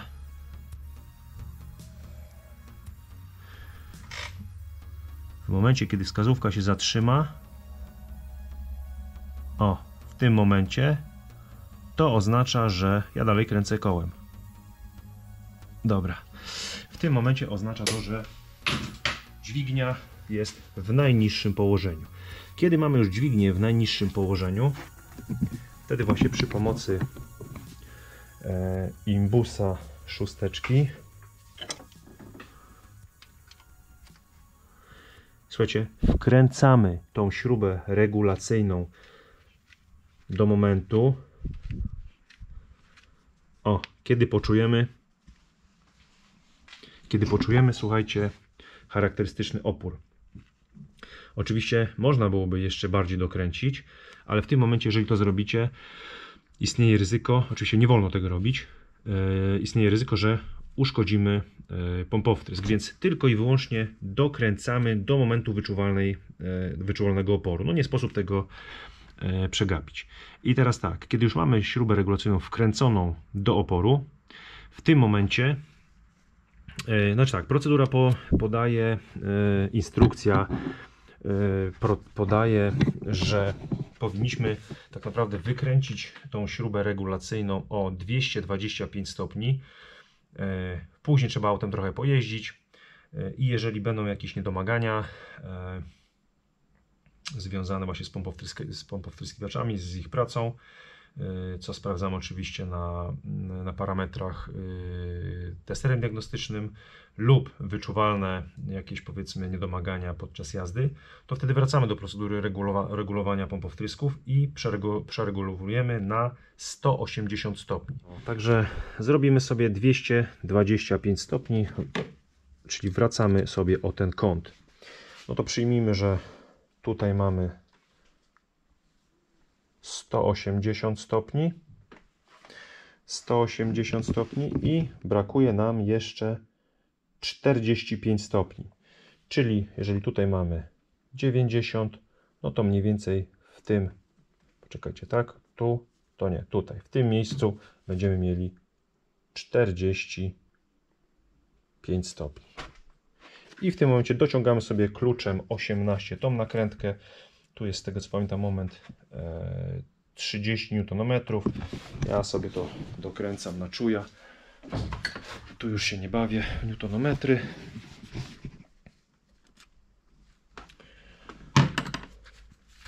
Czujnik zegarowy możemy sobie zabrać.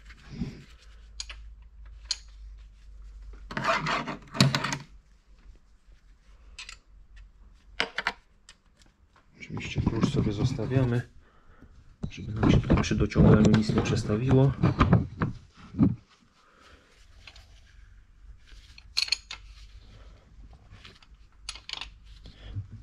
Ok, myślę, że 30 Nm było.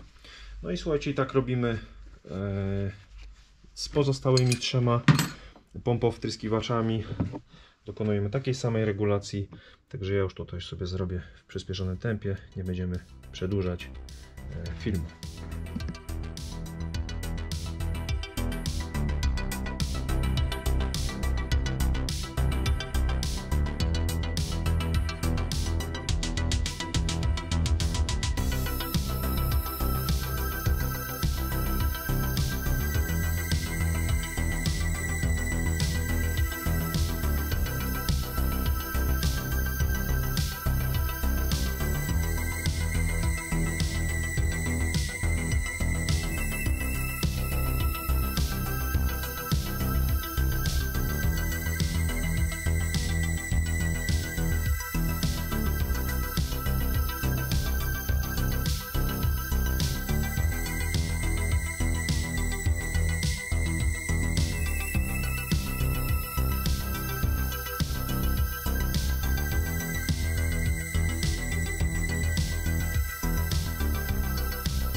Dobra, słuchajcie, wszystko mamy już zmontowane.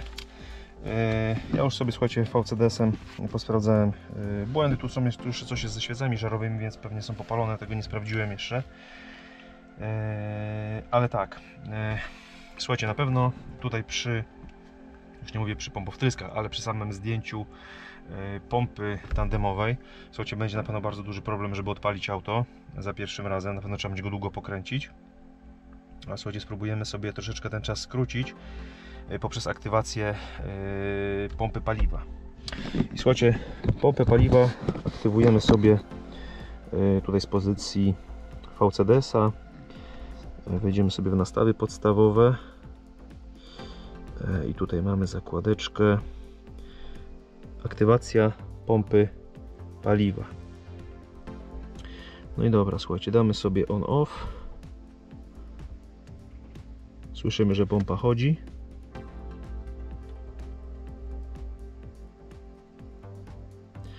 Sobie trochę pochodzi, niech sobie tam zbuduje ciśnienie.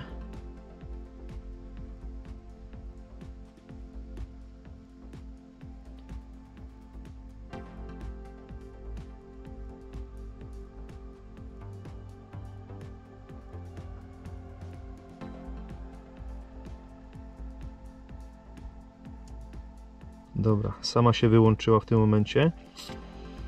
I słuchajcie, myślę, że możemy spróbować sobie już wstępnie zrobić, słuchajcie, pierwsze odpalenie silnika.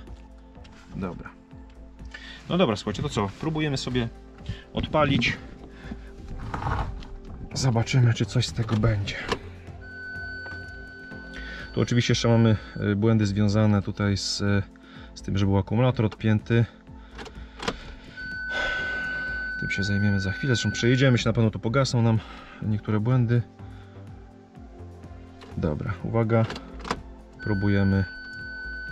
Próbujemy odpalać. No, poodpalane. Dobra, idę po jakieś po urządzenie rozruchowe. Dobra, słuchajcie, robimy drugą próbę. Ja sobie podłączyłem pod akumulator urządzenia rozruchowe. Także widzicie, przy takiej robocie zawsze sobie wcześniej, słuchajcie, sprawdźcie akumulator. Ja tego nie zrobiłem i widzicie, są cyrki teraz. Dobra, spróbujemy.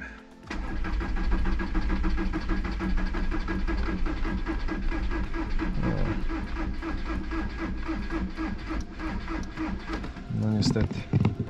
Dobra, słuchajcie, no to nic, muszę podładować akumulator.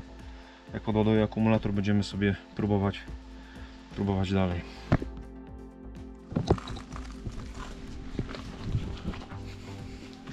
Dobrze, słuchajcie, na razie chwila przerwy, podłączyłem prostownik pod akumulator.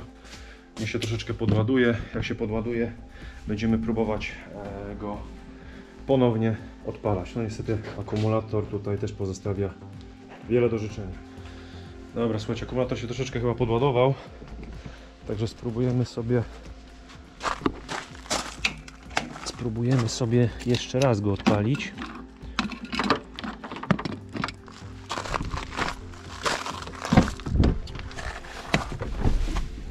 Zobaczymy, czy teraz będzie chciał dyskutować.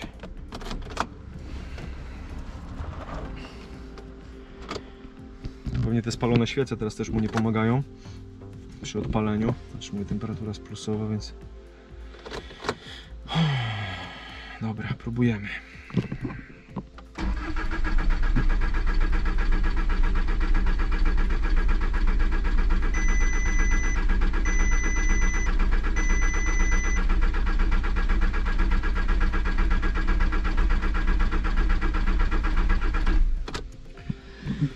No nie, dobra, słuchajcie, jeszcze chwilkę poczekamy, dam mu trochę odpocząć. Także próbujemy do skutku. Dobra, idziemy, słuchajcie, odłączyć prostownik. Przed chwilkę go pokręciłem i słuchajcie, chyba zacznie już łapać. Dobra, odłączymy sobie prostownik.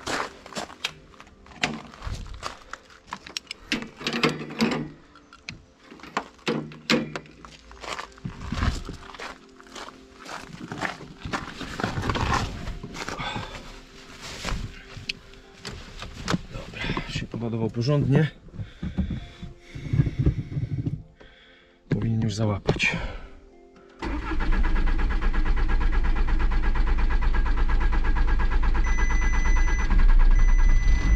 Jest.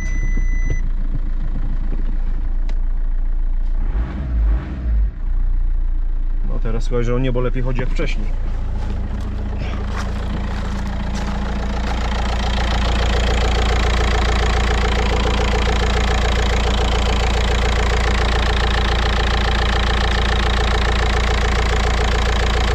Dobra, słuchajcie, to w takim razie teraz damy mu chwilę, żeby sobie pochodził i za chwilę, za kilkanaście minut przejedziemy się na przejażdżkę. Słuchajcie, najważniejsze, że odpalił, także będzie żył.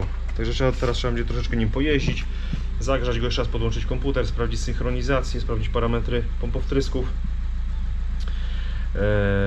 No, także widzimy się niedługo. Dobra, słuchajcie, chwilę sobie pochodził, także zamykamy kapotę. Jedziemy się przejechać. Temperatury jeszcze nie złapał, ale zaraz się kawałek przejedziemy, zaraz złapie temperaturę, także zobaczymy sobie, jak on się teraz zachowuje podczas jazdy. Ogólnie chodzi teraz bardzo mięciutko w porównaniu z tym, co było wcześniej. Dobra.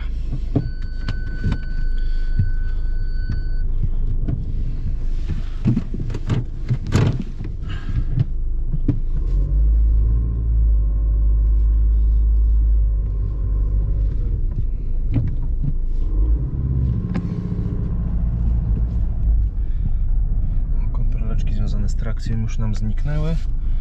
Zobaczymy sobie później jeszcze, co tam z tą poduszką jest i pewnie tu jakaś żaróweczka jeszcze tu jest spalona.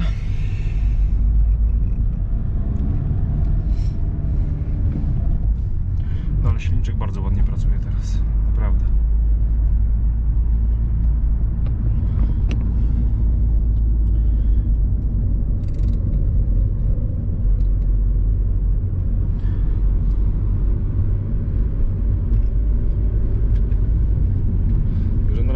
Spokojniej go przegonimy. Niech sobie złapie temperaturę roboczą. Wrócimy na warsztat i zrobimy mu jeszcze diagnostykę komputerową. Zobaczymy, czy tam wszystko jest ok. No dobra, słuchajcie, to na razie robimy małą przerwę. Ja robię cięcie. Jedzie fajnie, silniczek ładnie pracuje, więc jest duża szansa, że wszystko będzie ok. Dobrze, podłączyłem sobie VCDS, a najpierw sobie, słuchajcie, wykasuję tylko inspekcję serwisową. Wymieniliśmy olej, filtry, zresztą już się palił serwis jest. Pan mówi, że od ponad chyba 1,5 roku nie wymieniał, czy od 2 lat, czy od 1,5 roku nie wymieniał oleju.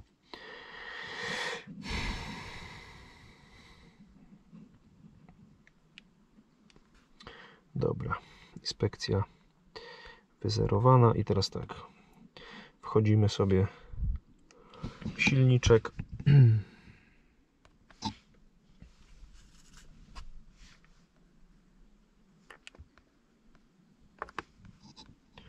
Wejdziemy sobie w kody błędów, na pewno będą tak świece żarowe, także tutaj jeszcze trzeba będzie świece żarowe wymienić.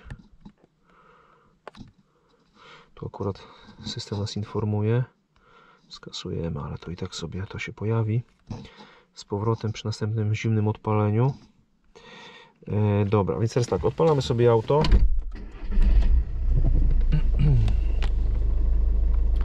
I wejdziemy sobie tak, najpierw sobie wejdziemy. No tak, czyli jednak musimy sobie, zobaczcie, troszeczkę przeregulować, bo jest teraz -2 stopnie. Ja sobie zawsze ustawiam na 0, także jeszcze będziemy musieli sobie zrobić regulację synchronizacji wałka rozrządu i sobie jeszcze wejdziemy na parametry pompowtrysków. No i powiem Wam, że Wszystko jest w normie. W kanale 13 jest wszystko w normie. No dobra, w sumie najbardziej mnie to interesowało. Dobra, także tą wartość musimy sobie niestety jeszcze tutaj skorygować. Także tak jak wspominałem, mimo tego, że były blokady, no to czasami trzeba jednak no, jakąś nanieść korektę. Także sobie to sobie jeszcze skorygujemy. Także tu jeszcze chwilkę będziemy mieli zabawy.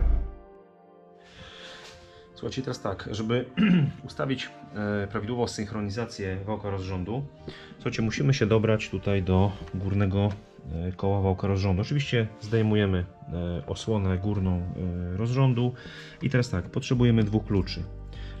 Klucz 18 i klucz 13. Kluczem 13, słuchajcie, luzujemy te trzy śruby i później, jak już mamy poluzowane te śruby, luzujemy na tyle, żebyśmy mogli je palcami sobie odkręcać, ale nie na tyle, żeby koło nam gdzieś tutaj nie zleciało.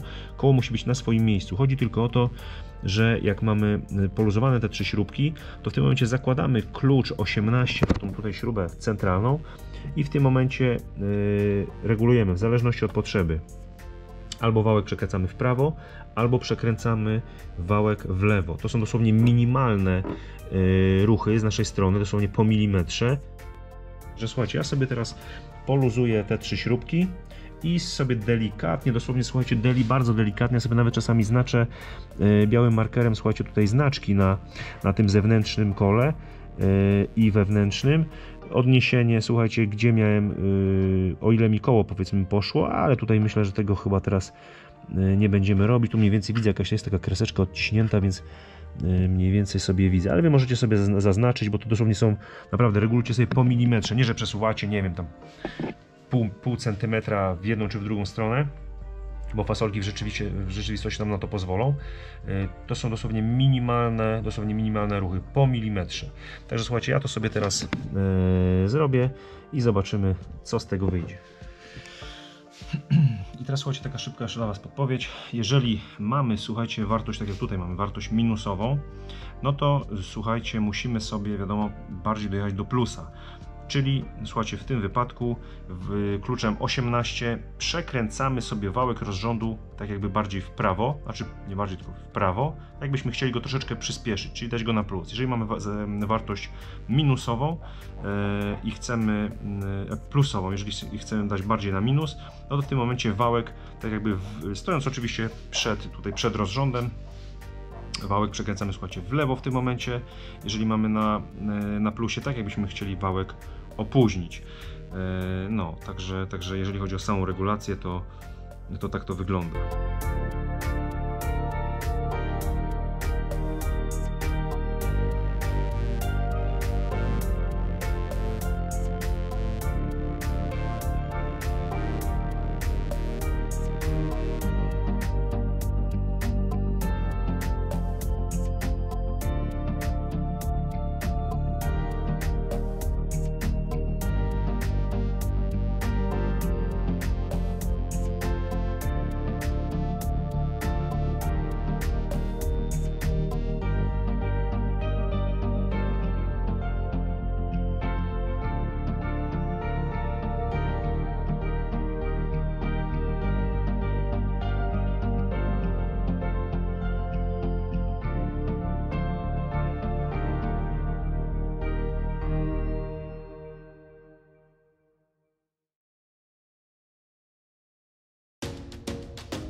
Także słuchajcie, ja już mam ustawione. Udało mi się ustawić synchronizację za drugim razem, więc szybko, czasami trzeba się dłużej pobawić. I słuchajcie, pamiętajcie o jednej rzeczy, bo o tym nie wspomniałem, że po każdym przeregulowaniu kółka, czy to przekręcicie sobie wałek w lewo czy w prawo, zawsze przed odpaleniem auta obowiązkowo dociągajcie sobie, słuchajcie, te trzy śruby, tak żeby przy odpaleniu Wam to koło gdzieś tam się nie przestawiło, prawda? Także o tym zawsze pamiętajcie. Odpalacie auto, sprawdzacie parametry VCDS-em, gasicie, podchodzicie z powrotem, jeżeli musicie jeszcze coś przeregulować, poprawić i dopiero wtedy sobie luzujecie z powrotem te trzy śruby, przeregulujecie kluczem 18, dokręcacie trzy śruby i z powrotem idziecie sobie do auta. Także tyle. Także ja Wam teraz pokażę, jak wygląda w tym momencie, słuchajcie, synchronizacja. Na 0 nie udało mi się ustawić idealnie. Jest, słuchajcie, ustawione na 0,5 stopnia. Ja sobie tak zostawię, bo to już jest jak najbardziej ok. Żeby ustawić idealnie na 0, no to musiałbym się na pewno jeszcze troszeczkę pobawić. Oczywiście wszystko jest do ustawienia, ale to jak najbardziej jest to w porządku. Więc tak, przechodzimy na oczywiście w bloki pomiarowe i tutaj kanał 4, blok 4, odpalamy auto. No i tu akurat mamy minus 0,5 stopnia, także to jest jak najbardziej ok. Oczywiście tolerancja jest od minus, to akurat nie mamy podanej, ale jest od minus 3 do plus 3, więc, ale mówię, ja sobie zawsze ustawiam na 0, tak jak jest fabrycznie ustawione, a jeżeli ktoś się chce pobawić, powiedzmy, z zapłonem, w zależności od tego, czy auto ma mniej palić, czy powiedzmy być bardziej zrywne, no to już wtedy jest kwestia indywidualnej zabawy. Dobra, słuchajcie, także ja sobie auto gaszę i co? No i w tym momencie w zasadzie słuchajcie, możemy sobie uznać, że naprawa dobiegła końca. Jak widzicie, żeby zrobić to prawidłowo, no to jak zawsze to powtarzam, trzeba się przyłożyć do tej pracy. Tutaj ta naprawa nie wybacza żadnych błędów. Tutaj jest po prostu, nie ma kompromisów. Jeżeli w jakimś etapie coś zaniedbamy, coś nie doczyścimy, jakiegoś elementu nie wymienimy, na czymś zaoszczędzimy, no to niestety może nam to się zemścić w bardzo niedługim czasie. No mam nadzieję, że film Wam się przyda. Także dziękuję za oglądanie i zapraszam na kolejne produkcje. Także trzymajcie się, cześć.